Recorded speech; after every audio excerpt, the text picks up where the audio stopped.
একটি কবিতা উপস্থাপন করব। আমরা পূর্বে যে কবিতাটি উপস্থাপন করেছিলাম সেটা আমরা গ্রুপে দিয়েছিলাম।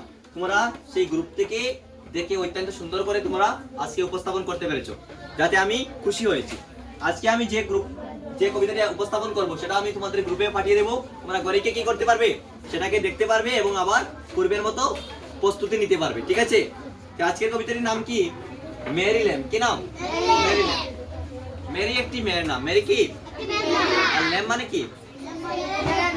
একটি বেড়ার বাচ্চা। ল্যাম্ব মানে আমরা জানি, ল্যাম্ব মানে কি?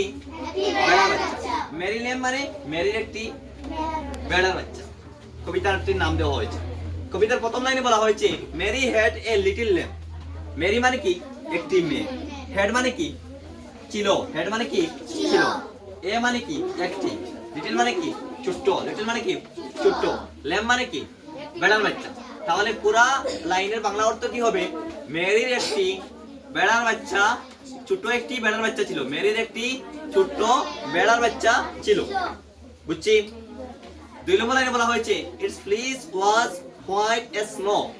বলা হয়েছে যে ইটস মানে এটার, ইটস মানে কি? এটা। ফ্লিস বাংলা কি? শরীরের রুম। এটা শরীরের রুম, অর্থাৎ এটার গায়ের যে রুম ছিল, এটার গায়ের যে লুম ছিল। ওয়াজ মানে ছিল, ওয়াজ মানে ছিল। এটার গায়ের যে লুমটা ছিল, লুম বুঝো তোমরা? লুম। ঠিক আছে, লুম মানে রুম, লুম বা রুম। সেই রুমটা ছিল হোয়াইট। কি ছিল? সাদা ছিল। কেমন সাদা ছিল? As white as snow. As snow. Its fleece was white as snow, অর্থাৎ এটার গায়ের যে লুম যেগুলো ছিল সেই লুমগুলা সাদা ছিল। কিরকম সাদা ছিল? বরফের মতো সাদা। অর্থাৎ এজ স্নো। স্নো মানে কি? বরফ। স্নো মানে কি? বরফ। এজ মানে যেমন, বরফ যেমন সাদা তেমনই তার শরীরের লোমগুলা তেমন সাদা ছিল। 2 নম্বর লাইন বুঝছি আমরা। 3 নম্বর লাইনে বলা হয়েছে এন্ড মানে কি? এবং। এন্ড মানে কি রে? এবং। এভরিওয়্যার মানে কি? প্রত্যেক জায়গায়। এভরিওয়্যার মানে কি? প্রত্যেক জায়গায়। দ্যাট মানে যে। মেরি মানে কি? মেরি তো একটি মেয়ের নাম, জানি আমরা। ওয়েন মানে যাইতো। ওয়েন মানে যাইতো। তো এবং যেখানে যেখানে। এভরিওয়্যার মানে প্রত্যেক জায়গায় বা যেখানে যেখানে। এভরিওয়্যার মানে কি? প্রত্যেক জায়গায় বা যেখানে যেখানে। যেখানে যেখানে মেরি যাইতো, যেখানে যেখানে মেরি যাইতো সেখানে কি হতো? The lamb was sure to go. এবং সেখানেই মেরি যেখানে যাইতো ল্যাম্বও যাইতো। এন্ড দ্য ল্যাম্ব মানে কি? এই বেড়ার বাচ্চাটি। ওয়াজ ছিল, শিওর নিশ্চয়, টু গো সেও যাইতো। হে কি করতো? সেও যাইতো। কোথায় যাইতো? যেখানে যেখানে মেরি যাইতো সেখানে সেখানে তাকে অনুসরণ করে সেখানে ল্যাম্বও যাইতো। কে যাইতো? ল্যাম্বও যাইতো। কাকে কাকে অনুসরণ করে? কার পিছনে পিছনে? মেরির পিছনে পিছনে। মেরি যেখানে যাইতো সেখানে ল্যাম্বও তাকে অনুসরণ করে সেখানে চলে যাইতো। আচ্ছা, তোমরা জানো একদিন কি হয়েছে? তোমরা জানো? বলছেন one day it followed her to school. It followed her to school one day, অর্থাৎ একদিন। ওয়ান ডে মানে কি রে? একদিন। ইট মানে কি রে? এটা। ইট মানে কি? এটা বলতে কাকে বলানো, কাকে বোঝানো হয়েছে? এটা বলতে বোঝানো হয়েছে ল্যাম্বকে। কাকে? ল্যাম্বকে, অর্থাৎ বেড়ার বাচ্চাকে বোঝানো হয়েছে। ইট ফলোড মানে কি? অনুসরণ করা। ফলোড মানে না অনুসরণ করা বা কারো পিছনে পিছনে যাওয়া কি করে? কি বলা হয়? ফলো করা। কি করা? ফলো করা। তো এইটা কি করেছে? একদিন হার মানে তাই রে, মেরি রে অনুসরণ করে মানে মেরির পিছনে পিছনে টু স্কুল। কোথায় গিয়েছে? তার স্কুলে গেছে, অর্থাৎ বিদ্যালয়ে। তার কোথায় গিয়েছে? একদিন মেরিকে অনুসরণ করে তার বিদ্যালয় চলে গিয়েছে। কে চলে গিয়েছে বিদ্যালয়ে? ল্যাম্ব চলে গিয়েছে। কে চলে গিয়েছে? কার স্কুলে গিয়েছে? মেরির স্কুলে। কিভাবে গিয়েছে? তার পিছনে পিছনে। তার পিছনে পিছনে তার বিদ্যালয়ে চলে গিয়েছে। বুঝতে পেরেছি? আচ্ছা, বিদ্যালয়ে কি পশুকে যাওয়ার অনুমতি আছে বিদ্যালয়ে? তোমাদের কোনো পশু বিদ্যালয়ে আনতে পারবে? আনতে পারবে? যদি আনো কোনোদিন, সবাই কি করবে?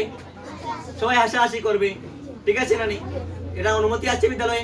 সেটার পারমিশন নাই। সেটার পারমিশন নাই। বিদ্যালয়ে পারমিশন নাই। বিদ্যালয়ে কে আসতে পারবে?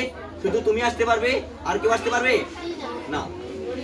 আচ্ছা, তো that was against the rule. যেটা কি ছিল? দ্যাট মানে যেটা, ওয়াজ মানে ছিল, এগেইনস্ট মানে বিরুদ্ধে। এগেইনস্ট মানে কি? বিরুদ্ধে। তার রুল মানে নিয়মের বিরুদ্ধে। নিয়ম কি? বিদ্যালয়ে কোনো পশু আনতে পারবে না, সেটা নিয়ম ছিল না? কিন্তু কে কার পশু নিয়ে এনেছে? কে পশু নিয়ে এসেছে? মেরি পশু নিয়ে এসেছে। না, সেটা সে নিয়ে আসেনি, কিন্তু কি করেছে, তার পশুটি তার পিছনে পিছনে বিদ্যালয়ে চলে এসেছে।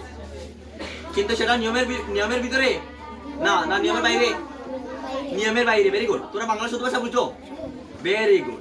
তাহলে সেটা হচ্ছে নিয়মের বাইরে। তাহলে সেটা দ্যাট মানে যেটা, দ্যাট মানে যেটা, ওয়াজ মানে ছিল, এগেইনস্ট মানে কি, বিরুদ্ধে, দা রুল মানে বিদ্যালয়ের নিয়মের বিরুদ্ধে ছিল। যেটা কি ছিল, বিদ্যালয়ের নিয়মের বিরুদ্ধে ছিল। It made the children laugh and play to see a lamb at school. কি বলেছেন, যখন at school to see the lamb, to see মানে এটা দেখে, the lamb মানে কি, বেড়ার বাচ্চাকে দেখে, at school বিদ্যালয়ে বেড়ার বাচ্চাকে দেখে। ওকে, it made the children, এটা কি করেছে, চিলড্রেনকে, চিলড্রেন মানে কি, শিশুদেরকে, চিলড্রেন মানে কি, শিশুদেরকে, লাভ মানে কি, হাসাহাসি, লাভ মানে কি, আর প্লে মানে কি, খেলাধুলা। তারা কি করেছে, তারা তখন বিদ্যালয়ে একটা মেয়ের বাচ্চাকে তারা বিদ্যালয়ে দেখেছে, তখন তারা কি করেছে, প্রত্যেক শিশুরা হাসাহাসি করেছে এবং তার সঙ্গে খেলা করেছে। তাহলে আমরা কি বুঝতে পেরেছি, এই কবিতাটা হচ্ছে একটা ছোট্ট মেয়ে, তার নাম কি, মেরি, তার একটা কি ছিল, একটা বেড়ার বাচ্চা ছিল, এবং কি করত, সেই বেড়ার বাচ্চাটা গায়ের রং কিরকম ছিল, সাদা ছিল, তার লোমগুলা বরফের মতো সাদা ছিল, বরফের মতো সাদা ছিল। এবং সে কি করতো, মেরির যেখানে যাইতো সেখানে তারকে অনুসরণ করে সেখানে চলে যাইতো। আচ্ছা, এমনকি একদিন কি হয়েছে, তার বিদ্যালয়ে সে তাকে অনুসরণ করে চলে গিয়েছে। বিদ্যালয়ে যাওয়ার পরে কি হচ্ছে, আমরা জানি বিদ্যালয়ের মধ্যে কোনো পশু প্রাণীকে আমরা বিদ্যালয়ে আনতে পারবো না। তো বিদ্যালয়ের শিশুরা কি করেছে, যখন মেরির সেই বেড়া বাচ্চাকে দেখে তোরা সবাই কি করেছে, হাসাহাসি এবং তার সঙ্গে খেলাধুলা করেছে। বুঝতে পেরেছি সবাই? তোমরা ঘরে গিয়ে সেটা প্র্যাকটিস করবে। ঠিক আছে, ধন্যবাদ।